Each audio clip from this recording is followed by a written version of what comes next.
I said that she told one of the EMTs that she hit him. During that time, the group was talking and something was disclosed that gave Higgy Bear a slight glimmer of hope that he was going to get away with killing John O'Keefe. I got an idea. Get up, wake up. Brian, Nicole. The police are here and they want to talk to you. You were drinking for hours. Is that a question? I called Brian Higgins. Brian Higgins? Why did you call Brian? Because I think it was important for him to know what was going on. Lally asked me how big it was, so I just told him right now, yeah. My sister Jennifer came bursting into my bedroom. Well, I tried to ask her what was going on, what is she talking about? So she told us what had happened or what she had just witnessed outside. This is Nicole Albert. Brian Higgins killed John O'Keefe on her property, and she's speaking about when she woke up that very morning, and then they speak about a secret meeting they all had to get their story straight. Let's watch. And we were just trying to understand what she's saying. Like I said, I didn't know if it was something that happened to one of her kids, one of my kids. So I said, Jennifer, I don't know what you're talking about. So she finally was like, well, John, remember John from last night at the waterfall? And I'm like, what do you mean? How could he be outside? And she's like, you got to get up. The police are here and they want to talk to you. My sister Jennifer came bursting into my bedroom. What was the dog's reaction? That's a great question because Hem McCabe claims that both Brian and Nicole Albert were sleeping when she burst through that door at 6 a.m. I don't recall seeing the dog. When you get in the mind of a dog, a relative stranger walks in the front door, climbs a set of stairs, the house is completely dark, walks into a bedroom door, the person starts barking, get up, wake up, Brian, Nicole, and you don't remember seeing or hearing a dog at all. I didn't do it. I'm a good dog. I didn't do it. I was awoken that morning to my sister-in-law, Jen, had burst into my room. Bursting into my bedroom. Do you know about what time that was? 6 and 6:30, I would say. She said that the police were downstairs. I saw a Canton police officer downstairs. I called Brian Higgins. Brian Higgins? Why did you call Brian? Because I think it was important for him to know what was going on. And Brian Albert claims that right after Hem McCabe burst into his room, the first person he called was Brian Higgins. That what had happened. I was not aware too much about a relationship with Brian and either person. Brian had mentioned maybe even that night that he was friendly and knew John. I knew of no relationship between Brian and the defendant. But then when I saw Brian Albert calling me, like that kind of caused me some concern. First learned of Mr. O'Keefe being found on the lawn at 34 Fairview. During the phone call at about 6:30-ish when Brian Albert, when I spoke with him. This big boy is Brian Higgins, old Higgy Bear. He killed John O'Keefe on that fateful morning. And what was your reaction when you received that information? It didn't make sense to me. I couldn't do the math in my head because I know John O'Keefe and the defendant never showed up. From observing Higgy Bear in his natural habitat, we've come to learn that he's very bad at following the script. He's supposed to say they never came in the house. We certainly know that they showed up.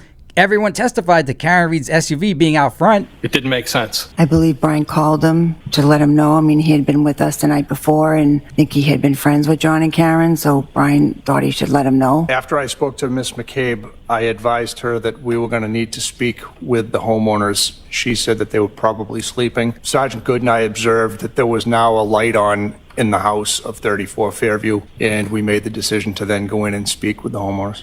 If anyone did you speak with inside the home that morning? Brian Albert? Yes. And Nicole Albert. This is Officer Lenk. He went in the house initially at 7 a.m., then back in again to talk to Matt McCabe shortly after that. Then he was called back at 9 a.m. Let's keep watching. Especially Mr. Albert appeared disheveled, looked like he had just woken up. Did you see Mr. Higgins at any point in time during the time that you were at Fairview Road that morning?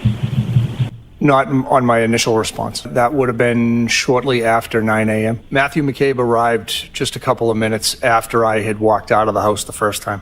Moments after he arrived, I went back into the house. Officer Lenk went in the house 2 times at approximately 7 a.m., then back at 9 a.m. Mr. McCabe. Yes, we spoke in the kitchen area. My wife Nicole, her sister Jen, and I believe Jen's husband Matt arrived almost the same time that I came downstairs, maybe a minute after. Because I called Officer Lenk. Well, as I was sitting there and I was waiting for the state police to come, I was slowly trying to piece together what had just happened in the last couple of hours. And he had told me, if you remember anything, please give me a call. About what time or so was it that you arrived back at 34 Fairview late that morning? Maybe a little after 7. From there, where did you go I don't know if I went back to the police station or I went to West Roxbury. Might have been the police station. If you went to the police station, why would you have gone to the police station at that point? Because I was still trying to put things together in my head. I was upset. Those would be the reasons. Do you recall whether or not you were at the police station that day? Yes, I'm pretty sure I was there. Higgy Bear showed up to 34 Fairview at approximately 7:30 a.m. after Lank had initially interviewed everyone and then left. During that time, the group was talking and something was disclosed that gave Higgy Bear a slight glimmer of hope that he was going to get away with killing John O'Keefe. I got an idea. Let's keep watching.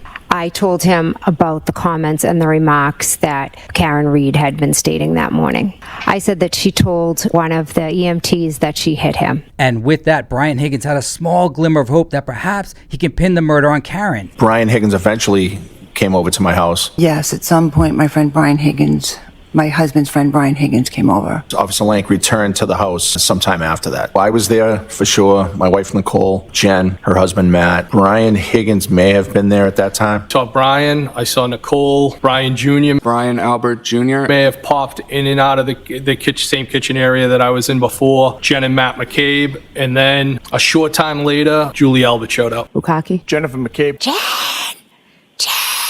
called at 9 a.m. Where did you go following that phone call with Jennifer McCabe? Lieutenant Gallagher and I went back to 34 Fairview Road. Who, if anyone, did you speak with, along with yourself and Lieutenant Gallagher, once you returned there that morning? Jennifer McCabe. About how long a period of conversation? Between 5 and 10 minutes. When you interviewed Miss McCabe that second time, were Brian and Nicole Albert there? Yes. Were they within earshot? Yes. And they listened to that conversation as well? Yes. The first time I went in, Brian Albert and Nicole Albert were located, I believe, on the stairs. During that first interview at 7 a.m., Brian Albert had no idea that Karen potentially admitted to hitting John. Sitting possibly at some point on the stairs. Jen McCabe was to my right. The second time I went back in, it was the same positioning, except this time Matt McCabe was present and Matt was also to my right. At my sister-in-law Jen's house. It was late morning, early afternoon. Around 11 a.m., both Higgy Bear and Brian Albert get another glimmer of hope. They were assigned Yuri Buchanek. Trooper Proctor, you were notified. I am not Trooper Proctor. No, you're not. Sergeant Buchnick. Sergeant Buchanek. How do I say it? Buchanek. I just want you to know who I am. I'll give that a shot. It's fine. Buchanek? Yes. Is that better? I just want you to know who I am. That's better. Thank you. And Michael Proctor. Proctor! Where is Proctor? As the Massachusetts State Troopers to this particular case. Coupled with the fact that Karen Reed potentially admitted to hitting John, Brian Albert had to make sure everyone was going to stick to the script. So he went over to Hen McCabe's house when both Yuri Buchanek and Proctor went over there to interview her. The day of the incident, when my sister-in-law Jen and her husband Matt were leaving my house, my sister-in-law was distraught. I wanted to be comforting to them and be there for them if they needed anything, and I drove to their house. I believe they spoke with my sister-in-law Jen and then her husband Matt and then myself. Yes, I spoke with them at the dining room table, and Jen and Matt were not present. I believe they may have been upstairs or somewhere else in the house. So I was upstairs when they were being spoken to. In addition to the officers from the state police, did anybody else come over to your house on that day? Yes, my brother-in-law, Brian. You know why he came over that day? Yes, he came over. I had asked him, he's like a big brother to me, and I was all shaken up and nervous and overwhelmed, and so I wanted his support. Somebody did ask you for a screenshot, correct? Yes. JJ is Hen McCabe, and she was instrumental in developing the timeline, which was eventually used as the script for all the House defendants to testify at both Trial 1 and Trial 2. McCabe. And by JJ, you mean Jennifer McCabe? Correct, yes. Do you remember when it was that JJ, Jennifer McCabe, asked you for a copy of those screenshots? I do not remember, no. The screenshots that Italian attorney is referring to is between this witness, Julie Bagel, and her brother Ryan with regard to when they were coming to pick her up. Did you provide them to Jennifer McCabe? I did, yes. When Jennifer McCabe, or as you called her, JJ, asked you for screenshots of the text messages that you had with your brother Ryan, did Jennifer McCabe tell you that she was investigating this case? No. We went in the house and Officer proctor was coming over to speak with us. Because the Commonwealth of Massachusetts relies upon citizens and ordinary people from around the world to solve the crimes that take place within its borders, Jen McCabe knew she had to take the lead initially in formulating a timeline. That timeline eventually evolved into the script that most of the House defendants tried to stick to during Trial 1 and Trial 2. But as we will see in future videos, not all the House defendants were able to stick to the script, which made this case easier to solve. Either way, we are not going to stop producing these videos until the real killer, Brian Higgins, is brought to justice. This crime was very simple to solve because it took place within a very small area over a very short period of time with a very limited amount of suspects. One or more of these 10 people has to be the killer of John O'Keefe. That's how easy this is. Once you remove the kids and the McCabes, you're down to just 3 suspects: Brian Albert, Higgy Bear, and Chloe. Since Chloe's a good dog, she didn't do it. I didn't do it. I'm a good dog. I didn't do it. So that leaves just 2 suspects, Brian Albert and Higgy Bear. But of the 2 Brians, only one had the means, motive, and opportunity to kill John O'Keefe. And that's our old cuddly but violent Higgy Bear. Once we had all the facts and didn't jump to conclusions, do you see how easy it was to solve this crime? I kissed Brian Higgins the other night.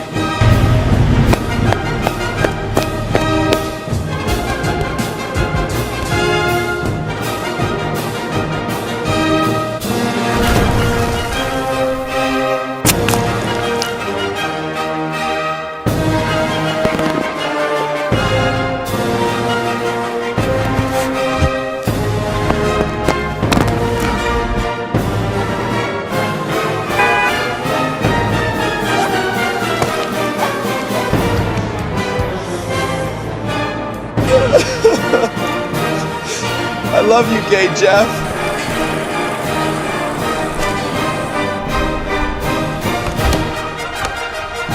Hey, assholes, I'm coming for you. I didn't do it.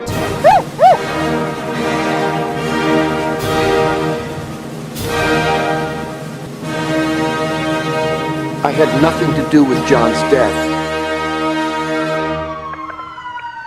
I never heard of any broad name